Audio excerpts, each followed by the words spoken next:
The Three Gunas and the Cyclical Nature of Existence by Dave Marsland of Cardiff Theosophical Society. In the Theosophical perspective, the Gunas are not static, rather they exist in a state of flux, reflecting the cyclical nature of existence. This cyclical interplay can be observed in various aspects of life, including personal development, societal evolution, and cosmic processes.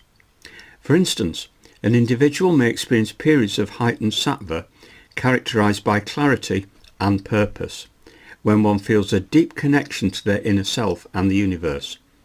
This state often leads to creative expression, spiritual insights, and a sense of harmony with the world. However, these periods of clarity are often followed by phases dominated by rajas, marked by ambition, activity, and sometimes restlessness. During these times, individuals may pursue goals with fervour, driven by desires and aspirations that can lead to both personal achievement and, at times, conflict. Eventually, these phases may give way to tamas, where introspection and rest become necessary for renewal. In this state, individuals may experience lethargy or confusion, prompting a retreat into themselves.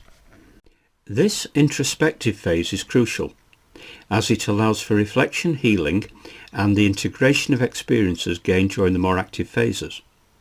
This cyclical process mirrors the broader rhythms of nature and the universe, emphasizing the interconnectedness of all things.